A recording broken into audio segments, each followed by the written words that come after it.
This is the Bringing Business to Retail podcast, and today we're going to talk about how you can unleash your inner leader.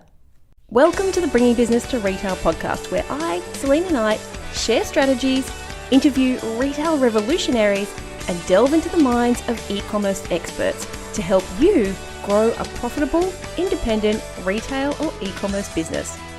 If you're stuck in a rut, or if you feel like business is way harder than it should be, or you've overachieved all of the things that you've set out to and are wondering what to do next, or how do I even make this better?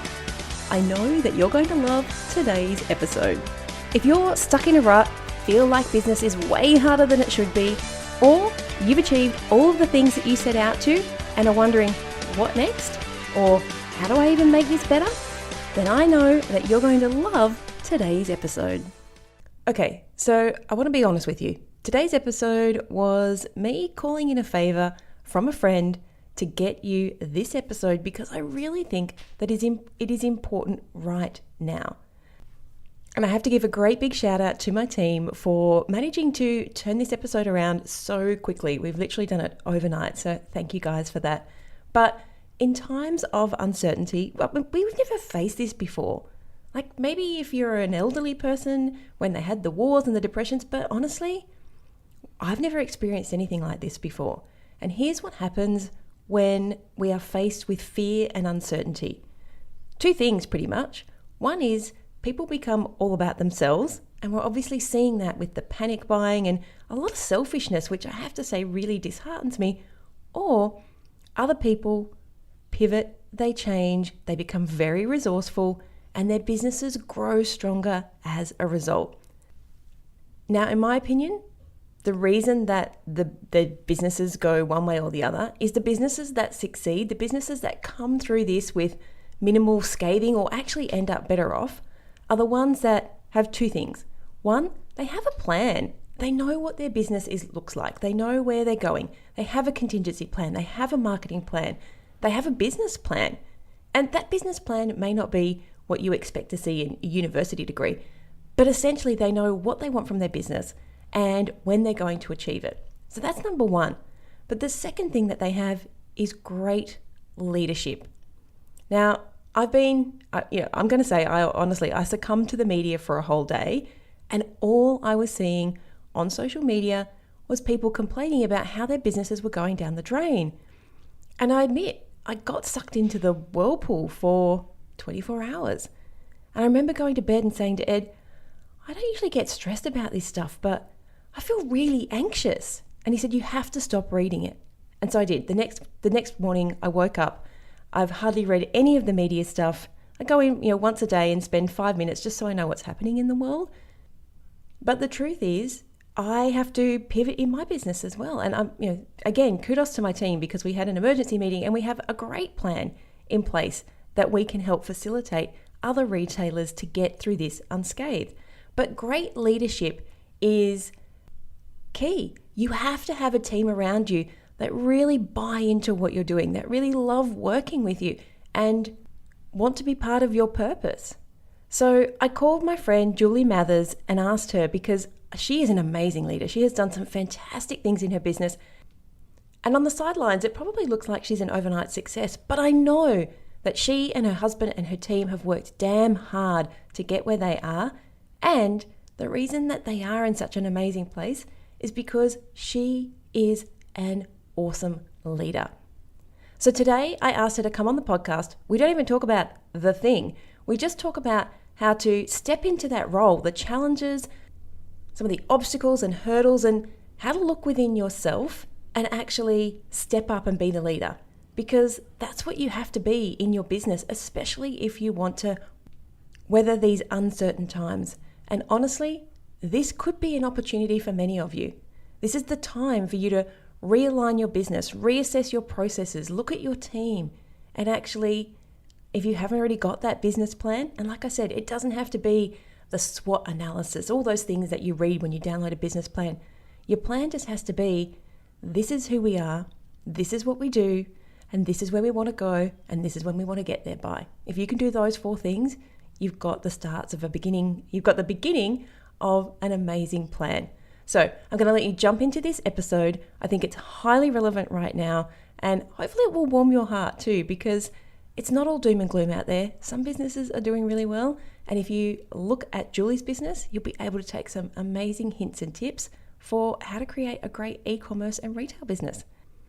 Oh, and just before we jump in, because I know that a lot of retail businesses don't work remotely, I know you e-commerce businesses probably have this a little bit more down pat, but I created a free guide with my 5 digital resources to keep your business operating remotely.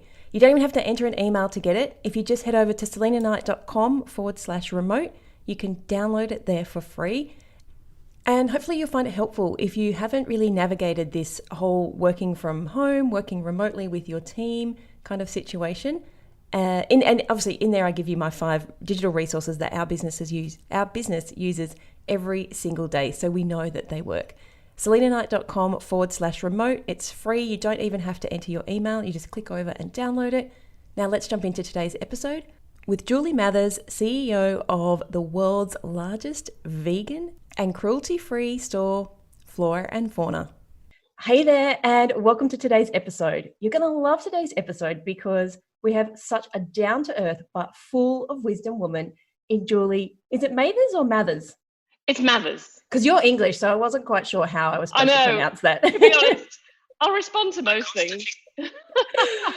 Now, Julie is the founder of Flora and Fauna, which is an online store that specializes in vegan and eco-friendly products. But what I find interesting is I think you've been around for 4 years? Has it been 4 years? Maybe 5? 5.5 coming up to. Wow. I have watched you in this meteoric rise. What looks like from the outside a meteoric rise, because I've been lucky enough to be judges for some of the retail events, and I've judged some of your applications. You didn't even know that. No, and I've seen what you guys are doing behind the scenes, and you have just shown that if you stick to a niche and if you have a plan, if you know what you want, and I'm assuming you guys just kind of filter out all the noise and just focus on what you do well. And as a result, you've gone from literally nothing, a business that you created 5 years ago, to now I can't even announce how many awards you've got. I started typing them out and I was like, what award hasn't she won? But most recently, top 50 in e-commerce. Yes.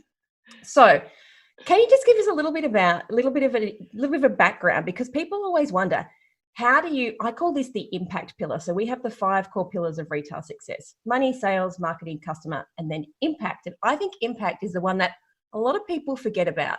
And it encompasses things like awards, but also just really being true to your brand. Like, how are you making an impact on your niche or on the world, which is something that you've done really well. So tell us, how did you even start Flora and Fauna? Like, you were in the corporate world. You had a really good job. I did. I had a really good job. So I've worked in retail now for, I'm really like 28 years, since I was 15. Really, that puts me in a I don't know, I'm old. Veteran. Oh God. And I've worked in retail for that. I absolutely love retail. I love everything about it. I love talking to the customer. It's one of my favorite things to do, is talking to customers. I love trading. I get really excited by tangibility of it all and the difference you can make very, very quickly. So I've done that for a really long time. I did a degree in engineering at uni in the middle of that. Never wanted to be an engineer. That was just not my cup of tea. I've worked for lots of different types of retailers over the years and in different areas. And I was always just a little bit frustrated, I suppose, because it would have been now 12 years ago. I was working in private equity, and part of my responsibility was managing CSR, corporate social responsibility, for all the investment retailers that we had, and kind of getting economies of scales and all of that sort of stuff. And prior to that, I had a huge passion for the environment and just making things a little bit better. Anyway, that combined with working with other retailers, and I just went, look, we need to be better, we need to have better businesses. Now, I can either go and work for other businesses and try and influence them, which is incredibly hard to do. And the businesses I've worked for are enormous. They're enormous juggernauts. I know, and it's really hard to create change in those businesses, isn't it? It's hard, and you can do it. It's very slow. But it's slow, and for me, and I think that's absolutely right for some people, and I admire the people who, to be honest, go and just work for 10 years to create that change. I can't do that. I know me. No. We need quick wins. Quick wins, yeah. I like to be able to, I'm a true blue retailer in terms of I like to be able to make a decision and then implement it very quickly. And people, sorry to interrupt, people always ask me, why do you work with independent retailers? That is why, because I like nimble. I like, let's create an idea and put it into place. If it doesn't work, what's the MVP? Okay, this worked, let's keep going. This didn't work, okay, let's move on. Yeah, it drives me insane thinking that something basic is going to take 4 years to come to fruition, in which place the market has completely changed. Oh, I 100% agree. I totally agree. We make decisions and we literally implement them, if not that day, because I'm very quick at things, the next day. But that's, so all of that combined with a massive passion in me for to look after our planet and to look after the animals that live on it. And I'm a huge animal lover. And all of that combined made me start Flora and Fauna. And I just thought we can create a business that is better, that is world class, that has amazing ethics and values, and that actually helps people make better choices, which is what our purpose is. I think we're kindred spirits, because I opened a sustainable baby shop when you couldn't even buy these things. This was back in 2007, before these things were famous.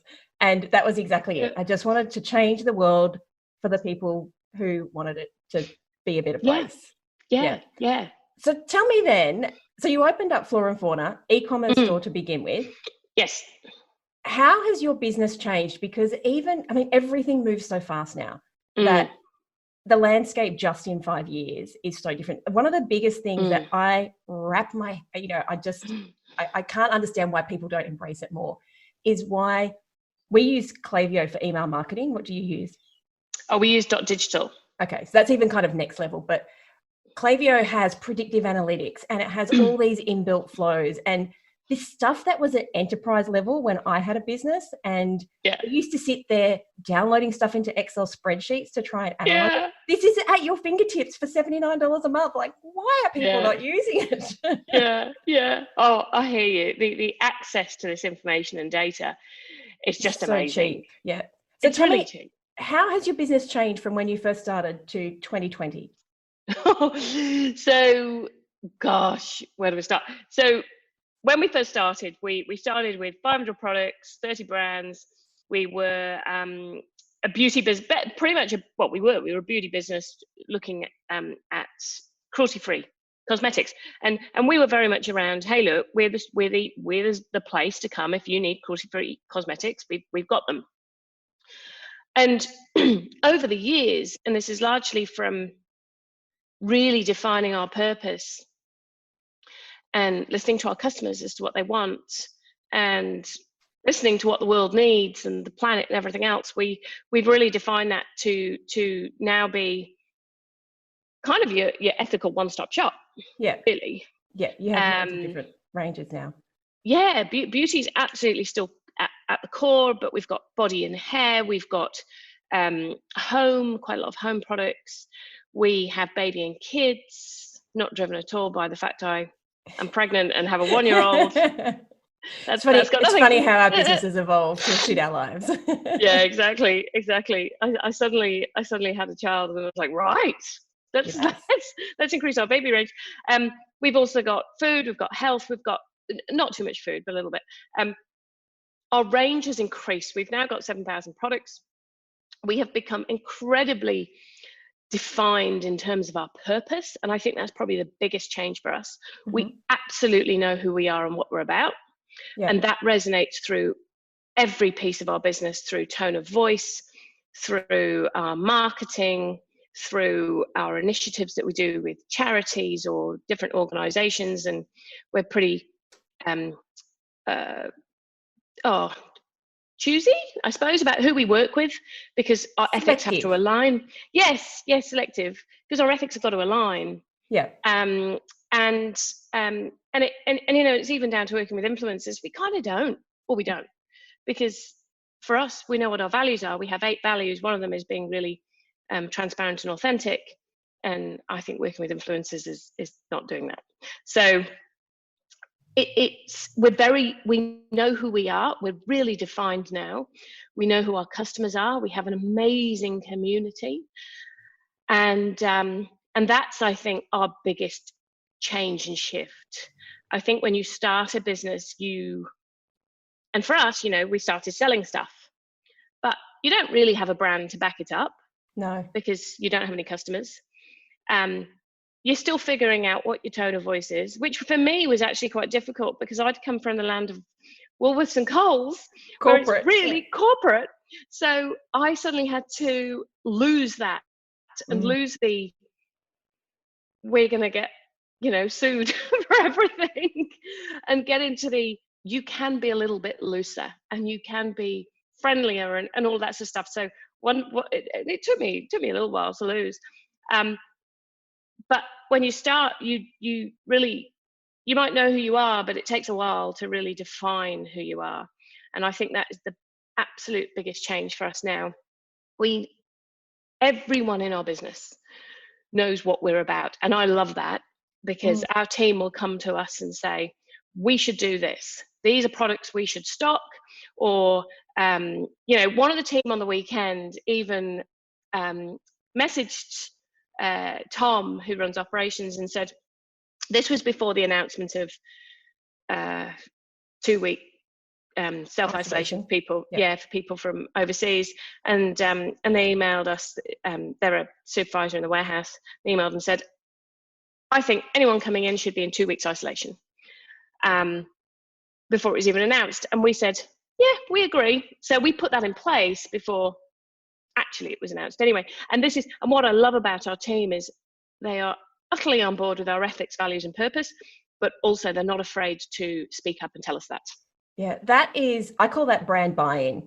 So we had the same thing. And I think when you really, because whenever people say to me, oh, it's really hard to find good staff, I'm like, no, it actually isn't. Like, if you know who you are as a brand, people want to work with you. We used to have people crying because we only had one position to fill. And, they'd be like, but I want to come and work with you. And I think when you have that, when you build something so strong that people want to be part of it, they want to align with, they want to fill their cup at work. So tell me, how did you go about doing it? Because this is one of those things that so many businesses think is just a bit woo-woo. They think it's just something a marketing consultant would come in and make them do. Yeah. But I'm with you. I'm like, once you know your purpose, everything just falls into place. And it makes life so much easier. Yeah, it does. It does. And I think the important thing for us is that the business's purpose is my purpose. Yeah. And it's my values. And I'm the one driving it. I've worked in companies where, oh gosh, it actually would drive me mad, to be honest, because I worked in one where we would get the marketing department to define what our values are. And then, and so they come up with some wishy-washy stuff, and then they'll go on little road shows throughout and waste a lot of money traveling, going on road shows, talking to all of the stores and then talking to each department and saying what our values are. But no one believed it because it was coming from the marketing department. Yeah. It wasn't coming from our core DNA. And also we were given a fancy little PowerPoint and then some posters were stuck around the office and then no one talked about it again. No. And so those values that we had were just not built into everyday decisions. So for us, what I think is very, very important is you can't fake this stuff. So don't try. No. So don't copy somebody else's. Oh God, that stuff drives me nuts. Yeah, don't stop copying. It's ridiculous. One of the things I do actually is, and I don't know whether this will come to bite me on the bum at some point, but I don't really look at our competitors. So I don't get any of their emails. I don't really care what they're doing. Because this is our journey and our path. Yeah. And we must stick to our journey and our path and our values and our purpose and be wholly focused on that. You're mindful of what they're doing, Yes. but I think some people become incredibly obsessed by what you're doing, and we've seen it. So what we end up seeing happening is we'll do something, and then a few weeks later, someone else will do it. The problem with that is you're always following, and you're never leading. It's very difficult. We have another business who copies ridiculously from, like, even down to podcast episodes, and it must be really tiring trying to copy, like running those steps behind instead of just being yourself. Like, every time I see it, I'm just like, gosh, it must be hard work trying to keep up. Just go and be yourself. Like, you're good at what you do. Just do it. Just do it. And I think it would be hugely unfulfilling as well, because I know I'm driven by ideas and innovation. That's what I'm driven by. I get very excited about it, like really overly excited about it, and I've always got our purpose in my core. So I just don't care what anyone else does. So I think every business should work out what their purpose is, but be really true about it. Don't come up with something fluffy because that's what they think they should come up with. Come up with something that's in their heart and in their core. And I'm thinking small business here rather than big businesses. We don't say small, we say independent. Oh, okay. I'm thinking independent, awesome, nimble businesses here. But think about what your purpose is and what you can truly stand behind. And with every fiber of your being, make decisions on without any grayness. And that's what we do. We're prepared to make very difficult decisions solely based on purpose, not profit. Yeah. And I think when you, like you said, when with purpose, everything falls into place. It is so easy to find the right products to stock. It's so easy to find the right customers. Like, you're not trying to sell your stuff to people who don't want it because they're not attracted to it. They don't align. And it's okay not to have everybody love you. Yeah. Oh, we're the world's largest vegan store, right? So, and vegans get a really rough ride. Yeah. So, yeah, we know that we are absolutely not everyone's cup of tea. And yeah, we've just launched some vegan Easter eggs, and they're delicious and they're yummy and all that sort of stuff. But you put stuff on social media because we're very active on social media, and we get swamped with, not swamped actually, that's not right. We get a few comments of people saying, just being trolls. Trolls. Just trolls. But you just go, that's okay. Like, if it's not for you, that's fine. Yeah. We know that we're in a niche and we don't cater to all. Yeah. Let me ask you a question. You are the CEO, yeah? Yeah. At what point did you give yourself that title? Great question. I've never been asked this question, actually. You know what? I think straight away. Pretty much day one. Do you think that had any bearing on the role that you played in the business? Because when you first started out, how many of you were there? 2. Just you and your husband, yeah? Yeah, just me. Well, initially to start, for the first, so I came up with the idea in June, July. And then for 4 months, it was just me building the website, putting all the mechanics in place, setting up the trademark, setting up the business, talking to suppliers, blah, blah, blah, blah, blah, blah. So it was just me until probably, I'd say the following Feb. And then Tom said to me, do you want to help with the finances? And I said, yes, please. And that was, and he took those on board. So that was brilliant. But yeah, it would be the first year and a half. It was just Tom and myself.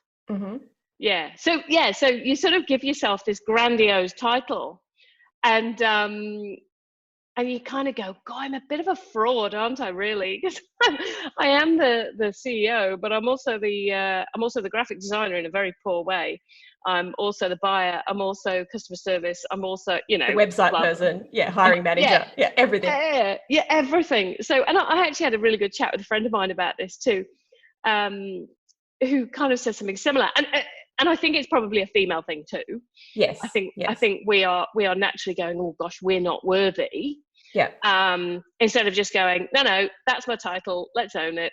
And I actually call, instead of chief executive officer, which I think is all a bit blah, for me it's chief experience. Ooh, because nice. because for us it's about what's at our core, along with purpose, is the customer experience. And for me, and so I'm always focused and always talking to people about the customer experience and what we do, and making sure that we give customers the best experience possible. So, but yeah, I did do that early doors. So tell me then, 5 and a bit years on, what is your role as the CEO? What are the things that you do? Okay, so I have a wonderful husband in the business as well, Tom. Mm-hmm. And he's an engineer by trade, and he's the COO. And his background is very much process. He is the antithesis to me, which works wonderfully. It's actually, I think, from all the businesses I've been in, it's actually a really good pairing, because he does what he does really well, which is operations and finance and making sure the place runs. Mm-hmm. And he's not that fussed about being out front, although I do try and encourage him to push himself a bit, but that's not him. Yeah. And for me, and so his role is delivery and execution. Yeah. My role is about, there's a few areas I look after, but it's really about innovation, strategy, and moving the business forward. Mm-hmm. Coming up with ideas, looking 6 months to 2 years ahead about where we're going, having any, conversations with, a lot of it is networking as well, actually. Oh yeah. And that's where the impact, I think, comes in, that fifth pillar that we talk about. It's building those networks. That's one of the core foundations of that pillar is actually getting away from behind the screen or behind the counter and going and talking to people in real life, because you can know people online, and that's a great place to start. But the minute you have a conversation, like we've kind of known each other online, but then we met at the conference and talked for 10 minutes and it was like we knew each other forever. Yeah. And you have a really deep conversation. And yes. And I think it's I'm someone who is a good old chatter. And me too. And I get very driven and by having these conversations, and I always take a lot away from them. So my role is very much about moving the business forward if we look at it from a strategic level. Along with that, we are still a small business, so we're not a behemoth by any stretch. So under my remit sits the I suppose the customer experience element. So the website sits with me. The marketing sits with me, and I still sign off every single post on social media, because that's our tone of voice and that's our brand. And buying, those are the 3 areas that sit with me and report to me. And those are the things that are my sweet spot, but also I need to stay very, very close to, because that's our business. That's what we're about. But we're such a small team anyway that, I sit next to customer care. Yeah. So I can hear what's going on. Yeah. And pipe up. Have you, well, I have another question to there, but before I jump into that question have you read the book Rocket Fuel?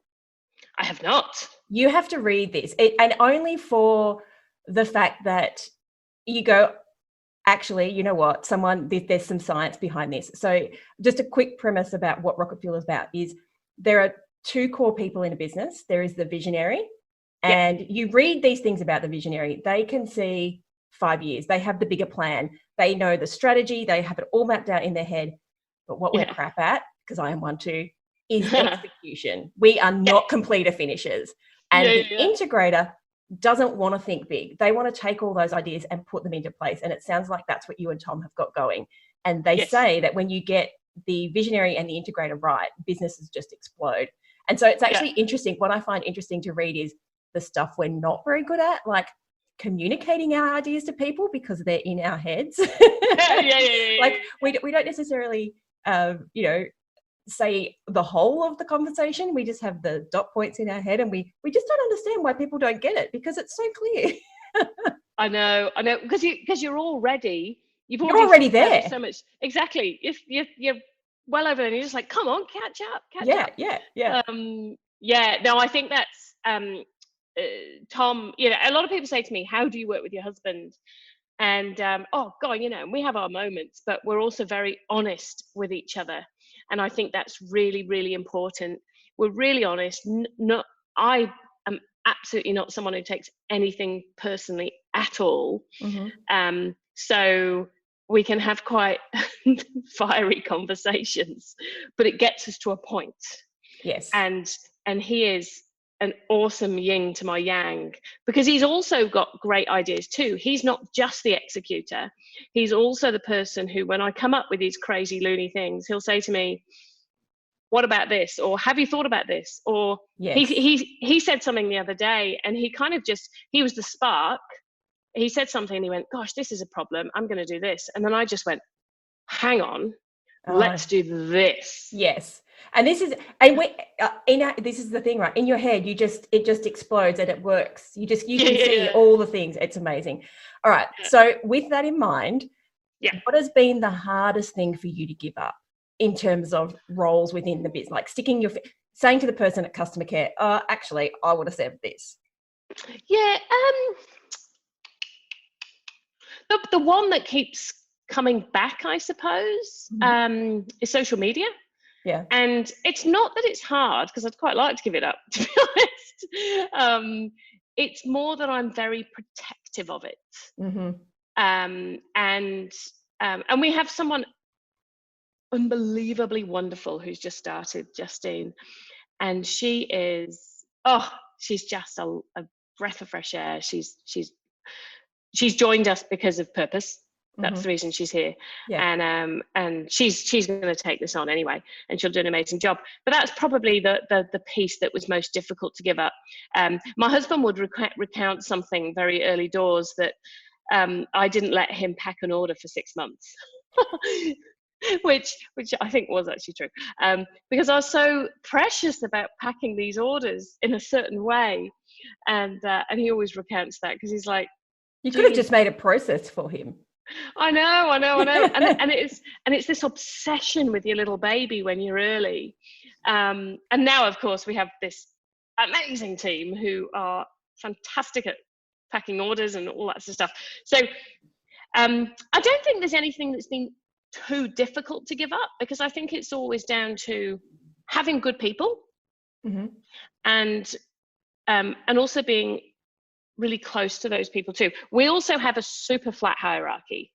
So we don't have people reporting to people. Pretty much everyone reports to Tom and I. Yeah. So we stay close to everything. Okay. Yeah. So what do you think, like, you're a great leader. Like, you've been recognized as that. And I heard you speak all about leadership down at Inside Retail Live, which is why I wanted to have you on the podcast, because thank you. Do you think that stepping into a leadership role is difficult? Like, did you find it difficult? Yes. It takes, in my opinion, it takes experience, it takes failure.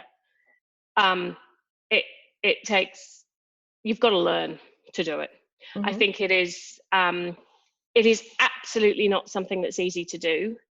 And I think we can get very confused between managers and leaders. And we over promote. That's what we tend to do. We kind of go, brilliant, they're fantastic at doing this role here, so they must be an amazing manager / leader, when actually we don't support them or give them the skills to help them get there. Yeah. And so what you end up then finding is someone will go from who's a brilliant doer to go into a manager and continue to be a doer, but then not be a great manager of their team. And then you try and put them into a leadership role, and it's all very difficult. So I do think it's very hard to do. I think that, and I'm learning every day. I certainly, there are so many things every day where I go, I'm not good enough at that. I need to be better at this. I need to be more present. I need to, and I think it's very important that as a leader, you are very good at, you have a good sense of self. You need to know yourself incredibly well. You need to be quite critical of yourself and be prepared to take feedback. Yeah. And I've seen a lot of leaders not do that. They've just kind of stormed ahead, and you've got to be able to listen to your team and react. There's just so many elements, and it really does take time, and having experiences where I've been through it, even down to the point of performance management and things like that. I've performance managed quite a few people in my years, and oh God, it's horrible. It's horrible. When you first do it, it's really, really horrible. And I remember the first one that I ever did, which was, I don't know, 15, 16 years ago. And you're giving someone a bad review. And I remember doing it. And I did the old rubbish technique of the sandwich. The sandwich. Oh, you're really good at this. Oh, you're awful at this, but you're really good at this. It's terrible. Yes. And whereas now I'm very transparent. Mm-hmm. And I just go in straight away and go, look, this is where we're at. Let's be open and transparent about this and have that conversation. Do you find, and this is something that I found, not trying to toot my own horn, but I do think I am and was a good leader, especially in the store, that when you are a good leader and you have a very nimble team, quite often you don't actually have to do any performance reviews because they're performance reviewing themselves. Like they'll pipe up and say, crap, I accidentally charged somebody wrong, or I did this, what do I need to do to correct it? Or like they are so on board with everything that you do that they want to be better people. They want to be part of a great team. Yeah, I agree. And I think this is also about being super approachable. Yes. And I have known people in my career who have been terrified of the management, as it was called, or their boss or whatever, and didn't have good leaders, so didn't feel that they could say that, oh God, I've messed up. Mm-hmm. And it's very, very important that I feel that you are incredibly approachable to your team, but also stuff happens. Yeah. People are people, we're human, we all make mistakes. On New Year's Day, I sent an email out because, I don't know why, I sent an email out to a lot of people on our database, like hundreds of thousands of people on database, and every email went, "Hi, Julie," and then so this is the 1st of January, and then I'm like, oh my God! So then I'm sort of scrambling to redo all of that, but we make mistakes, and it's okay. And that, for me, the important thing is to go, hey, I've done it. Here's what I can do to fix it. Yeah. Yeah, and then I'm with you there. It's all good. Yeah. Yeah. So tell me, how do you stay abreast of what's happening in the industry so that you can be a good leader? So putting this back to leadership, not necessarily about processes or systems, but how do you go, you know what, this is my role as a leader, and so this is what I need to be learning, or this is what I need to be experiencing so I can actually give that back to my team? I think this comes back to the networking piece.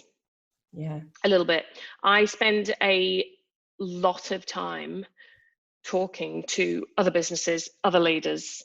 And it doesn't always have to be sit down meetings or phone calls. We have a Slack, we have a couple of things. There's a WhatsApp channel with a whole bunch of us retailers, and we talk to each other amongst ourselves. We just ask advice, like, can anyone help with rents or this, that, the other? And then there's a Slack channel as well that's currently going on with the coronavirus that's happening. And there would be about, I don't know, 50 or 60 of us in there, all offering each other advice, but also sharing. Yeah. And I think it's incredibly important that we share what we do, because in that process you learn from others. And so for me, that's the big piece, talking and networking. Do you find that, and probably not so much because it sounds like you have this really good network, but maybe in your more beginning years, that especially in retail, there's this, I'm not prepared to talk to anyone because you might steal my customers. This is actually my creative director in our business now was my competition. She owned my direct competition. And once we got over you're the competition, we actually realized that we are two halves of the same brain and we should have just gone into business together. So this time we did. Yeah. I love that. I think there's absolutely an element of a huge element of competition, and that can really lead, quite frankly, to unethical practices.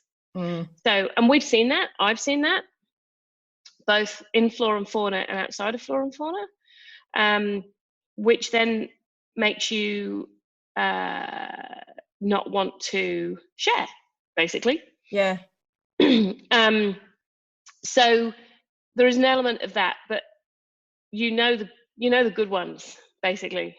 Yeah. So we have some great people who we talk to. So it's a little bit about finding the tribe, finding your tribe, finding good people,